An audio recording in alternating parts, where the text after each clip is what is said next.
Hello po mga ka-viral and welcome back again to this YouTube channel. Latest update na naman tayo ngayon. Mas nagiging matindi ang nalalantad sa patuloy na investigasyon ng Blue Ribbon Committee at ICI or Independent Commission on Infrastructure hinggil sa malalim na sabuatan sa malaking anomalya sa mga flood control projects ng bansa. Pagkatapos na pinangalanan ng mga resource person, kabilang na si District Engineer ng DPWH ng 1st District ng Bulacan na si Henry Alcantara, Assistant District Engineer Bryce Hernandez, Project Engineer JP Mendoza, at ang kamakailan lang na pag-amin ni DPWH Undersecretary Robert Bernardo, ang mga senador na sina Jinggoy Estrada, Villanueva Escudero, former Senator Nancy Binay, former Senator Bong Revilla, Sani Angara, Representative Zaldico at ilang mga opisyal ng DPWH at Commission on Audit na sangkot di umano sa hatian ng 30% na kickback mula sa mga multi-million na mga projects ng DPWH.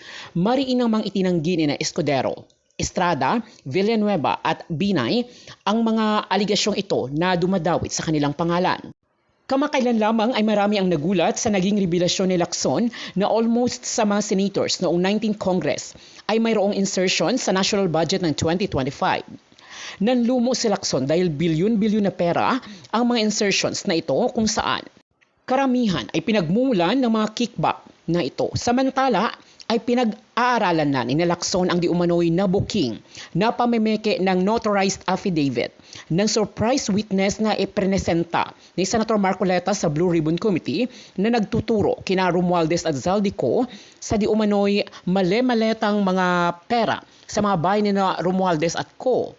Ayon sa witness na inilabas ni Marcoleta na dating Philippine Marine soldier na si Orly Regala Guteza ay bilang security detail ni Zaldico ay sila ang inaatasang magdi-deliver ng 7 hanggang 8 maletang pera ilang beses sa isang buwan sa mga bahay ni Romualdez at Co.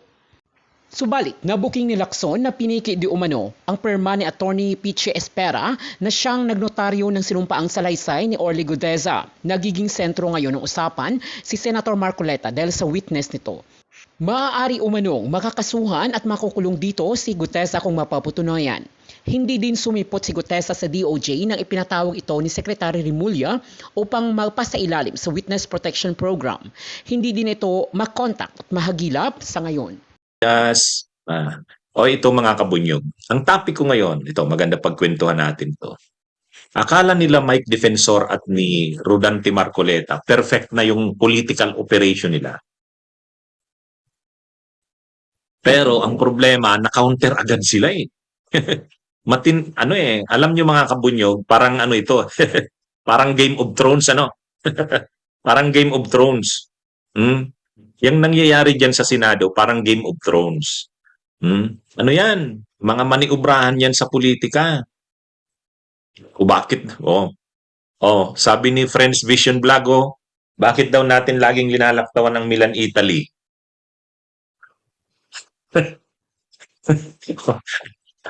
Ayan ha, matindi na ang paniningil sa atin ni Friends Vision Vlog. Namumonitor niya kasi tayo, pumunta tayo ng Rome, pumunta tayo ng Pompey. Kung ano, nakapunta na kami ng Rome, nakapunta na ng Pompey, pero yung Milan hindi. Ang dami pa namang mga mga kababayan na nandyan sa Milan. Hayaan mo Friends Vision Vlog. Ha? Next time. Kung nga, hindi ko pa napupunta ng Milan, samantalang alam ko ang daming mga kabunyog dyan.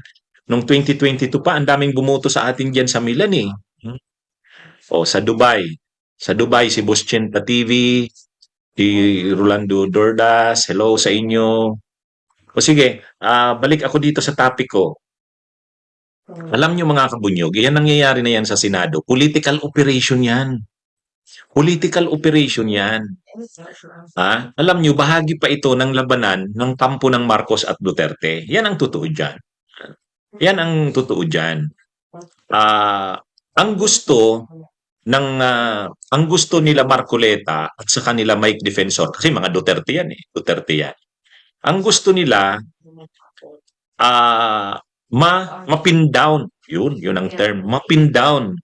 Madawit dito sa mga investigasyon na ito. Ang gusto nila, madawit si Saldico.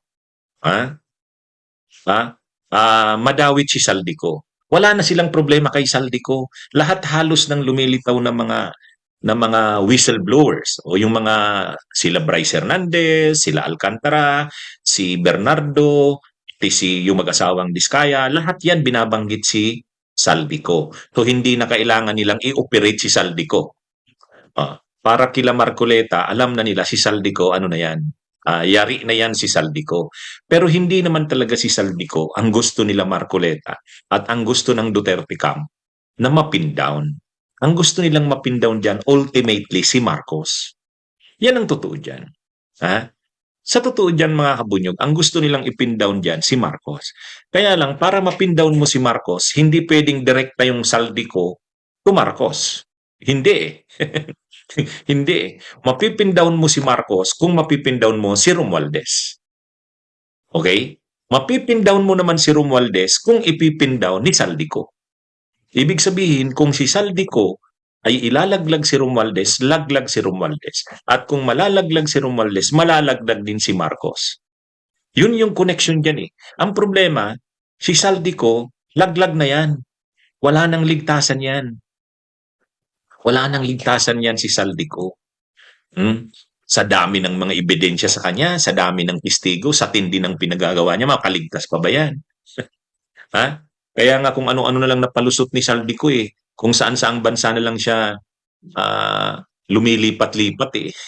Parang katulad din lang yan ni Arnie Tevez. Nagpalipat-lipat ng Cambodia, Singapore, o para din yan si Alice Guo. Palipat-lipat, Singapore, Indonesia, o sa bandang huli, masasakuti rin yan. Ganyan din ang mangyayari kay Saldico. Wala namang patutunguhan yan. Walang patutunguhan yan. Maliban na lang kung poprotektahan si Saldico nila Romualdez at nila Marcos. Kung poprotektahan si Romualdez at si Saldico nila Romualdez at Marcos, hindi yan malalaglag. Ang problema, kapag prinotektahan nila Marcos at nila Romualdez si Saldico, wala. Yang mga sinasabi na yan na programa ni Marcos laban sa korupsyon, walang maniniwala dyan. Kung poprotektahan nila Romualdez at nila Marcos si Saldico, wala. Wala yan. Yang pinagmamalaki na yan ni Marcos na labanan ang no one will be spared. Wala ang silbi yan. Kaya si Saldico, sigurado na yan. So ngayon, dahil alam na nila Marcoleta ng kampo ni Duterte na si Saldico ay laglag na yan, ang gusto nila ngayon na mapin down, madamay, masama sa mawawasak, masisira, si Romualdez. Ang problema kay Romualdez, sino ang titistigo laban sa kanya? Wala namang direktang koneksyon si Romualdez eh.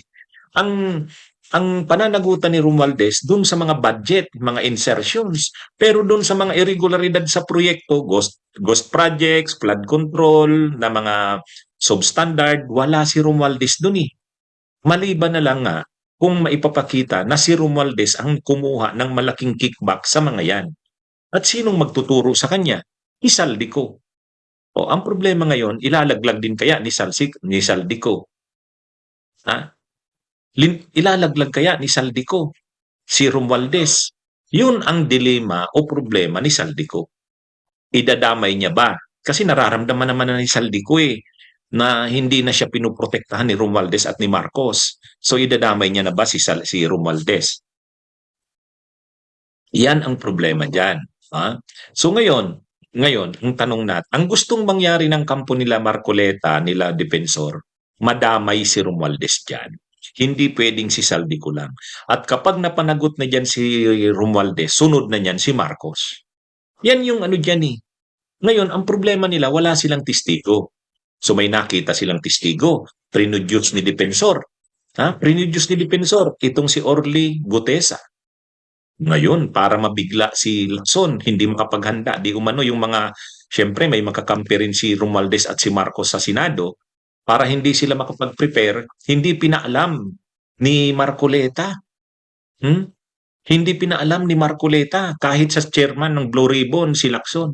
Surprise witness nga eh. Tapos dun niya na-present si Gutesa. Ready na. Ready na si Gutesa, ready na rin yung kanyang sinumpaang salaysay. So akala nila Defensor at Marcoleta perfect. Pampasabog ito. Bombshell. Kumbaga, puputok ito sa media, puputok doon sa hearing. mapipin down na dito, simula na ng pagbagsak ni Romualdez. At pagkatapos ni Romualdez, Marcos na yan. Yan yung kanilang ano dyan, design dyan. Oh, sino? Ha? Yan yung design dyan.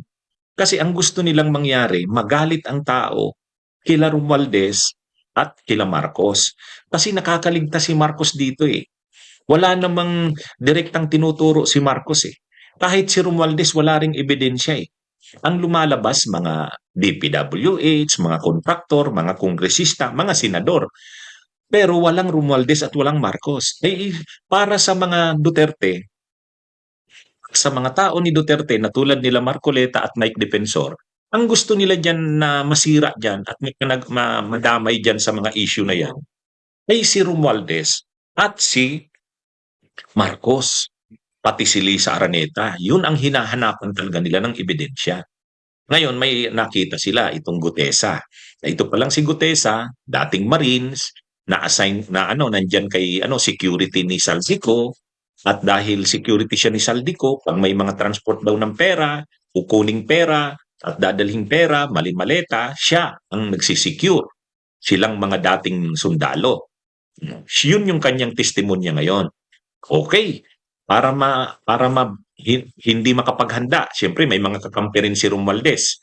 Halimbawa, tinuturo nila si Erwin Tulfo, tao ni Romualdez yan.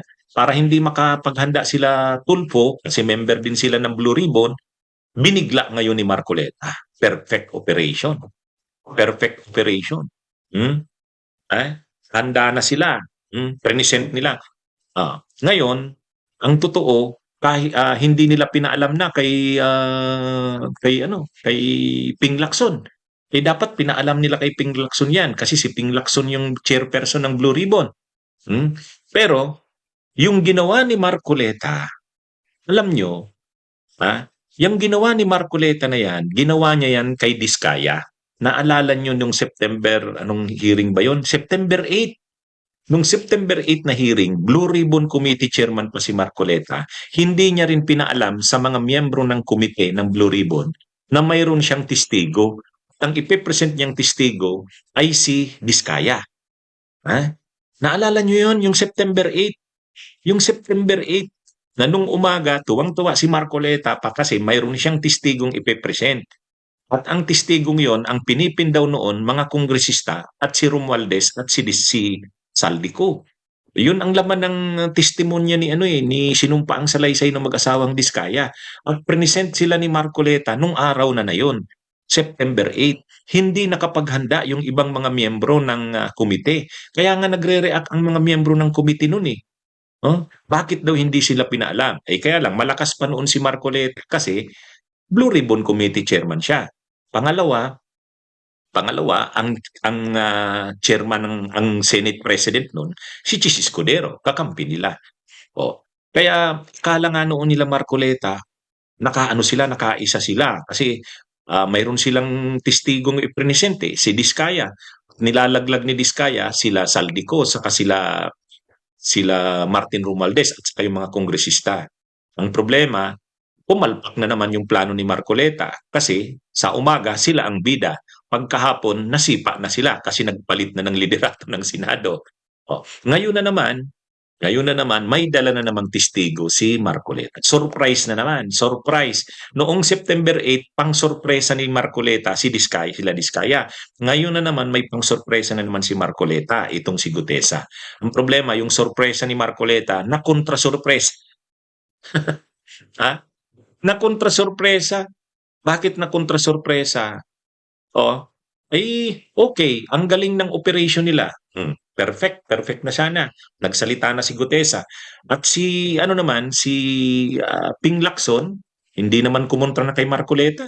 Kahit hindi siya sinabihan na may witness na ipipresent. Bakit? Kapag kinontra niya na naman si Marcoleta, magpapalo na naman sila, gagamitin na naman na issues kanya ni Marcoleta, natuta siya ni Romualdez. Ganyan naman lagi ang bukang bibig nila Marcoleta. Si Soto inaakusahan tuta ni Romualdez. Kaya kapag hindi hinayaan ni Ping Lacson na i-present ni Marcoleta yung star witness niya na si Gutesa, i-issuehan na naman siya nila Marcoleta, natutok si Ping Lacson ni ni Romualdez. Dahil hindi naman talaga totoo na tao ni Romualdez sila Ping Lacson. Hi, Barrio Alfresco. Salamat sa pag-send ng donation ha. Dahil hindi naman talaga totoo, okay, hinayaan ni Lacson. Si Marcoleta, present mo yung testigo mo kahit hindi ka nagpaalam, kahit sinorpresa mo tayo dito. Walang problema sa akin yan. So pinabuelo siya, si Marcoleta. Ngayon, inamin naman ni Marcoleta doon na ang nag-produce ng testigo niya na yan ay si Mike Defensor. Alam naman natin si Mike Defensor, political operator yan. Pagka mga political operations, magaling yan si Mike Defensor. Hindi sa totoo lang.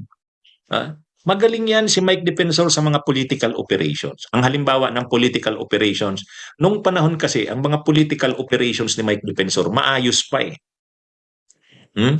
Maayos pa yung mga political operations ni Mike Defensor noon. Doon siya nakilala noon. Naalala nyo yung political operation kay ERAP? Doon, kongresista noon si Mike Defensor.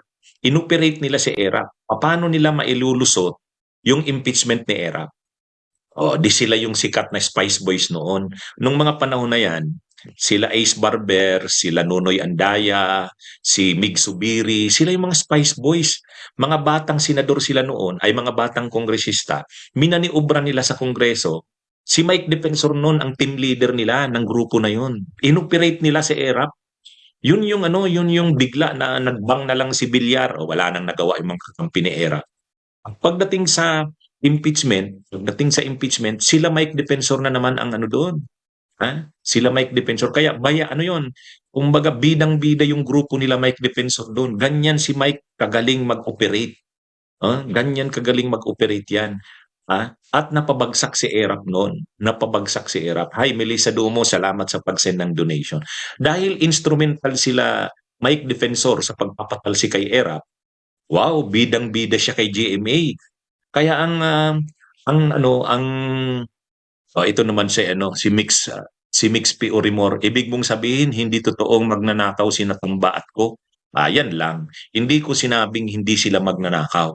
Ang sinasabi ko lang, kay Saldi ko kasi tambak na ang ebidensya. Ang problema kasi kay Romualdez, wala pang ebidensya. Hindi ko sinasabing hindi magnanakaw si Romualdez.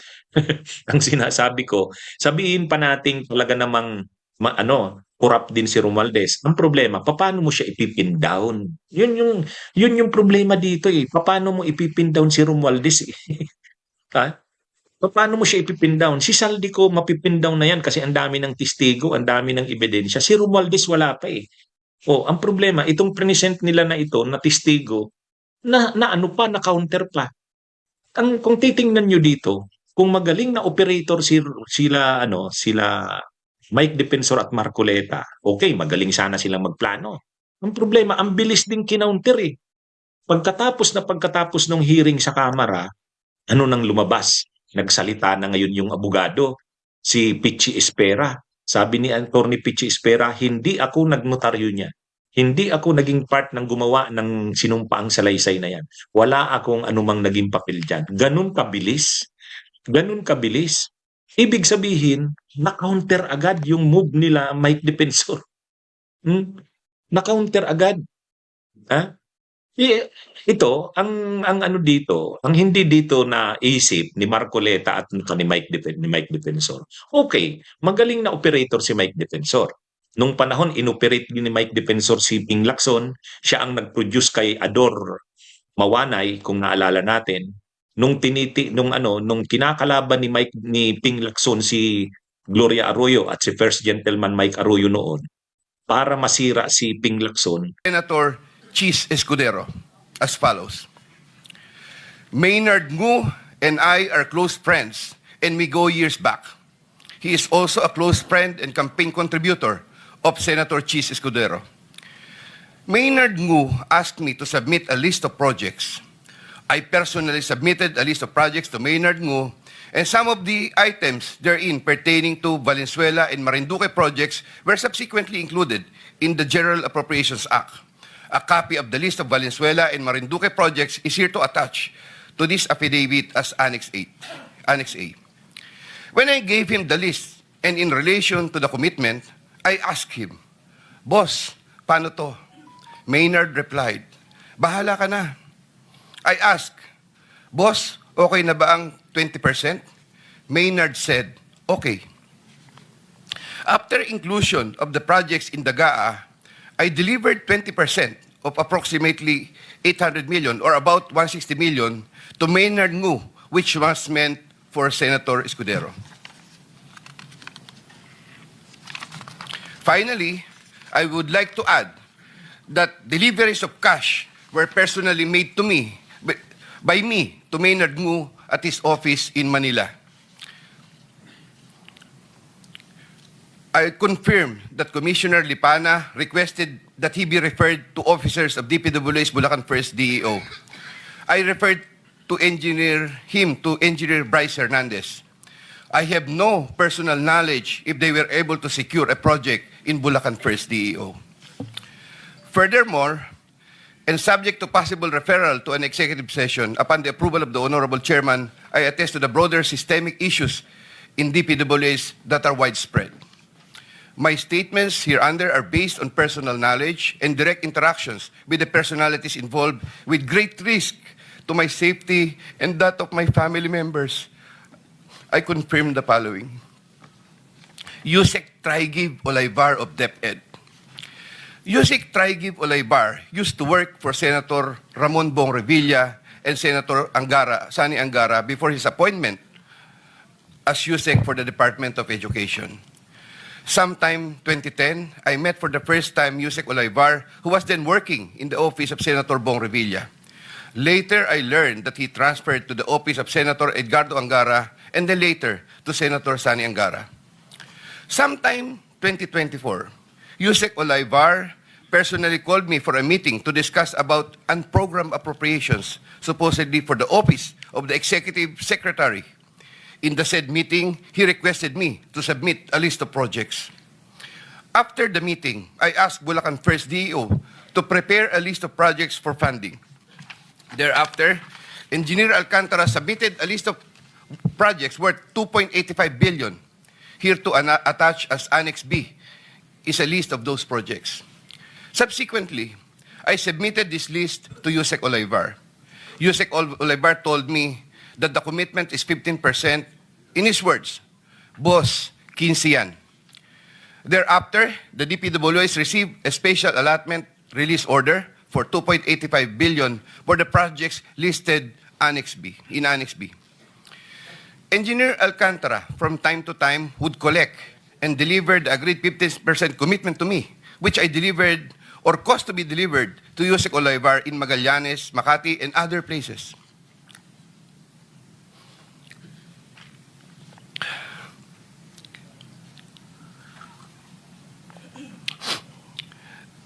Senator Ramon Bong Revilla. Sometime in the year 2024, Senator Revilla and I met where I gave him a list of projects given to me by Engineer Alcantara. Senator Revilla asked for a commitment, which I suggested. Then he approved at 25% of the total amount of the projects indicated in the list here to attach as Annex C. I relayed the 25% commitment to Engineer Alcantara and told him that Senator Revilla will appreciate additional contributions for his senatorial re-election bid. Engineer Alcantara collected the 25% commitment, or about 125 million, which was turned over to me and then delivered to Senator Revilla in his house in Cavite.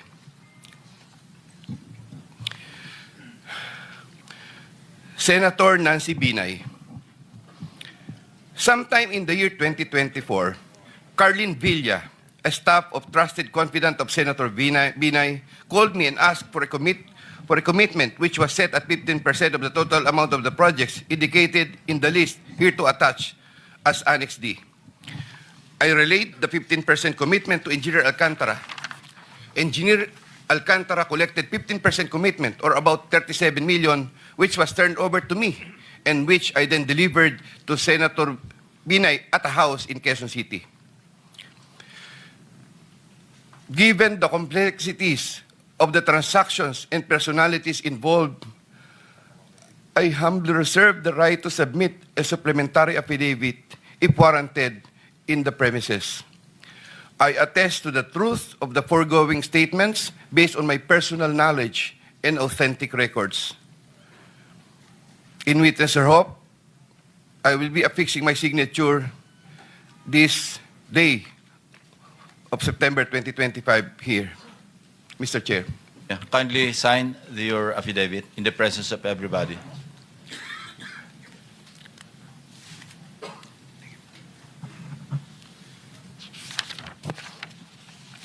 Here, Mr. Chair, I have already signed it. For the record, you signed the same affidavit that you read, no? Yes po, Thank Mr. you. Chair. Maraming salamat, Yusek. Secretary Remulla is recognized. Your Honor, after hearing his affidavit and his willingness to disclose all other details about the transactions that happened under his watch, may I respectfully ask the committee to allow the DOJ to have an evaluation of Mr. Bernardo immediately. This matter has to be done because of the gravity of the situation and the fact that we may have to really work overtime on legal matters that are needed or necessary legal matters so that we can preserve the monies and other things that are involved in this discussion. Thank you, Secretary Remulla. Will you be open to answer some questions addressed to the Secretary of Justice before you leave? Just like the last time? No, not to Yusek Bernardo, but to the Secretary for some clarificatory questions. I mean, to the Secretary of the OJ, not to the affiant. Because you have to bring him back after lunch, no? Not to you, but Secretary Remulla. Will Yes, you po. be willing to, not Yusek Bernardo? I'm referring my question to Secretary Remulla. If you're willing to accommodate just a few questions from the members, if they're Yes, Your Honor. Of course, okay. Your Honor. So we'll start with whoever. Senator Erwin Tulfo is first on the list. Kindly limit your questions to, in the meantime, no, to Secretary Remulla. Mamaya na lang yung kay Undersecretary Bernardo. Meron. Anybody? You have some questions? The same naman lang rin, Mr. Chair, na pag alis ni Secretary Remulla, alis din si Bernardo, baka pwedeng magtanong na kay Bernardo. Hindi. Ang kasundan natin, pagbalik na lang, kasi hahaba eh. And they have work to do. So we are accommodating them in the same manner that we accommodated Alcantara, Engineer Alcantara, to be brought immediately to the DOJ for evaluation, for some procedure. Then after that, we can have all the time in the world. Maski hanggang madaling araw, kung gusto mong tanongin si Yusek Bernardo, O, sir, pero you can. ito, for the benefit of general questions Hindi na, na sana. we're just dahil- postponing. We're not rejecting your request to propound questions. Kasi sa akin kasi, sir, pag sabi niya ngayon dito, diretso kaagad file ng kaso sa DOJ without Hindi, no, us no, no, giving the benefit na makapagtanong man lang kung Sige. Sen. No, I think the thing is that the Department of Justice, as much as possible, would like to evaluate first. They will not file any cases against anyone. but subsequently, filing of cases will follow. Kung sana naman bago siya makonsider doon, dito muna sa atin. Dahil sa atin niya nilahad yung statement niya, so hindi naman niya nilahad sa DOJ, sa atin muna. So sana makapagtanong tayo bago natin turn over sa DOJ for their consideration.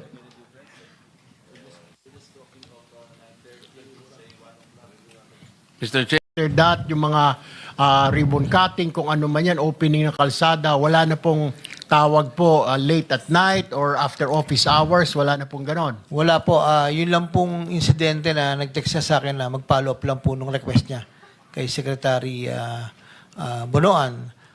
Dito po sa budget hearing, yun po, doon ko po siya kinausap dito tungkol po doon sa request niya kay Secretary Bonoan. Pero sa labas po, hindi po kami nagkakasama. Maliban lang kung minsan po, nanonood ako ng PBA, nanonood siya, magkabilang side po kami. Nagkakawayan lang po. Bilang respeto ko po sa kanya. All right, Mr. Chair. Okay. Mr. Chair, ito pong mga driver na ito, nandito po ba? Si Andre Balatbat, Christian Santiago, na binanggit po ni D. Alcantara na nagde-deliver po ng pera kay Congressman Saldico. Narito po ba sila? Ay, kasama ba sila kasal? Opo. Tama po. Narito po yata, Mr. Chair. Okay. Na-administer mo na yun.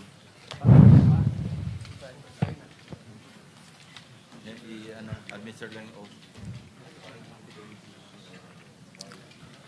Ito yung debit ng dalawang driver. Hindi ko nakita. Para malinaw yung flow. Yung flow ng ano yun.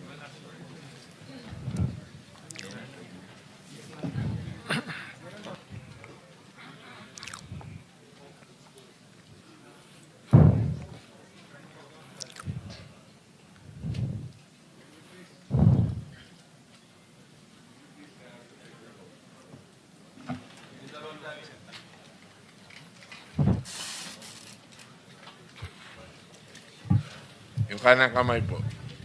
Do you swear or affirm to tell the truth, the whole truth, and nothing but the truth in this proceeding? Yes, Your Honor. Salamat. Take your seats. Okay, maraming salamat po, Mr. Chair. Kay Ginoong Balatbat, sino po si Ginoong Balatbat? Kayo po yon? Totoo po ba na kayo po ay nagde-deliver po ng pera doon po sa bahay ni or sa condo ni Congressman Saldico? Will you attest to that po na totoo po yung sinasabi ng boss ninyo? Your Honor, bali ako po, isang beses lang po ako nakapag-deliver doon. Gaano karami po yon? Kung inyo po natatandaan, ilang maleta, ilang sako yung dineliver po ninyong pera? Your Honor, sa pagkakatanda ko po, mga nasa 6 to 8 na maleta po. 6 to 8 na maleta. Alam niyo po ba kung magkano halaga noon? Di ba kayo sinabihan kung magkano? Wala po kaming idea. Saan po dinala? Pero alam po ninyo na pera po ang laman ng maleta po na yon. Hindi po kinonfirm na pera, so wala po kaming idea. Okay. Saan niyo po dineliver yung mga maleta na yon? Nung nasama po ako doon, Your Honor, sa Valle Verde po. Ito po ba yung bahay ni ni Congressman ako sa Valle Verde 6? Bahay po siya pero hindi ko po alam kung kay Senator. Sino po ang sumalubong po sa inyo doon? Mga tauhan po yung nandun, Your Honor. Mga tauhan. Wala pong resibo na parang acknowledgement receipt or what? Basta i-deliver nyo lang po doon? Hindi ko po alam, Your Honor. Alright, may papakita po kami slide ng bahay po. Ano po, kung ito po yung bahay na sinasabi ninyo.